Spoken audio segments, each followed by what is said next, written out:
Kebanggaan sebagai bangsa Indonesia. Terus, kalian pernah dengar kan lagu yang berjudul Kolam Susu? Nah, Kolam Susu dinyanyikan oleh Koes Plus. Yang penggalanya seperti ini, bukan lautan, hanya kolam susu, kail dan jala cukup menghidupimu, tiada badai, tiada topan kau temui, ikan dan udang menghampiri diri. Nah, ini salah satu penggalan lirik yang memperlihatkan bahwa Indonesia itu sangat kaya, Indonesia itu sangat kita banggakan. Sebenarnya secara garis besar ini kita membanggakannya dari segi apa sih? Kita sudah seakan-akan kalau Indonesia itu seperti manusia, sudah terlahir kaya. Kaya akan apa? Ya ini, coba lihat kita kondisi alam.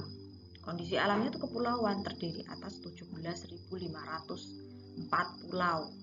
Disebut mega biodiversity atau keanekaragaman makhluk hidup yang tinggi.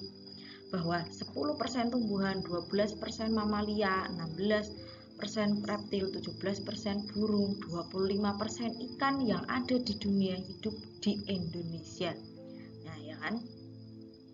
Padahal luas Indonesia itu hanya 1,3% dari luas bumi. Bayangkan, 1,3%-nya saja itu biodiversitasnya, keanekaragaman makhluknya itu sangat banyak.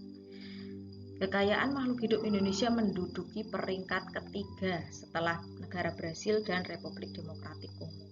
Bayangkan, ketiga itu sudah sangat bagus sekali. Kita punya, intinya kita sudah terlahir dengan dengan keunggulan. Terus kondisi penduduknya seperti apa? Jelas padat, penduduk terbanyak keempat dunia. Jumlah suku bangsanya itu mencapai 1.300 lebih. Kalau tidak salah 1.340. Kaya akan tradisi dan adat istiadat. Dari kondisi alam, kondisi penduduknya ya kan sudah sangat membantu. Terus setelah kondisi alam ini kan kita juga harus melihat dari sumber daya manusianya. Sumber daya manusia Indonesia itu bagus-bagus ya kan. Kita mampu bersaing dengan yang lain. Terus kita juga punya sikap tata krama dan keramahan ya kan. Terus orang Indonesia itu terkenal dengan orang yang sopan-sopan. Bahkan orang-orang luar negeri itu kalau ke Indonesia itu mencari 3S. Apa itu 3S? S yang pertama sun, matahari. Kita itu terkenal karena kita kan daerahnya daerah khatulistiwa. Jadi sinar matahari itu sangat cukup. Enak, hawanya enak, tropis ya kan. Terus sun, terus S yang kedua sea, laut.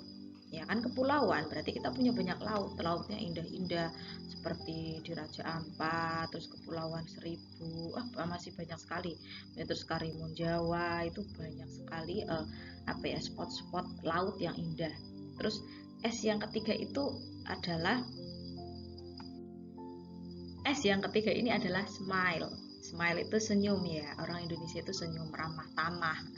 Udah kondisi alamnya enak, matahari cukup, orangnya ramah-ramah, tidak suka berperang, suka kedamaian. Itu salah satu yang membuat kita bangga. Kita tidak usah membanding-bandingkan negara kita dengan negara yang lain. Negara yang lain gedungnya bagus-bagus, tinggi-tinggi, tidak usah. Kita punya hutan tropis, kita punya laut yang indah, kita punya keanekaragaman hewan yang banyak, flora faunanya ya kan. Terus selanjutnya ini yang terakhir ya. Nah, dari itu semua ya kan, kita ini hidup dalam sebuah persatuan. Nah, persatuan ini itu sangat mudah sekali roboh dengan hal-hal yang dinamakan ini hoax, provokasi ya kan. Hoax ini berita bohong. Nah, sering terjadi di dunia internet ya kan. Caranya menangkalnya itu adalah salah satunya yang pertama, hati-hati dengan judul provokatif. Ini judul provokatif itu bisa hanya menuju ke satu pihak saja. Terus cermati alamat situs. Yang ketiga, periksa faktanya. Nah, faktanya, jangan opini. Kalau opini itu hanya pendapat orang. Kalau faktanya di lapangan itu seperti apa. Terus cek aslian foto. Nah, cek aslian foto ini bisa kalian lakukan memanfaatkan mesin pencari Google ya ini dengan melakukan drag and drop ke kolom pencarian Google Image. Hasil pencarian akan menyajikan gambar-gambar serupa yang terdapat di internet sehingga bisa dibandingkan. Nah, ini.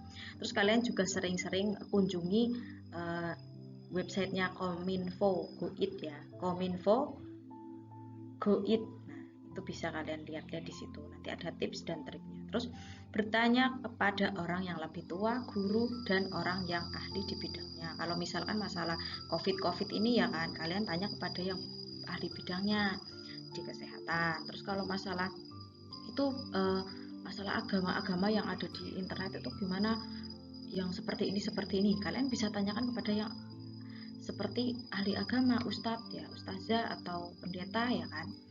Nah, oke. Jadi begini saja ya pembelajaran hari ini. Cukupkan, kurang lebihnya mohon maaf. Wassalamualaikum warahmatullahi wabarakatuh.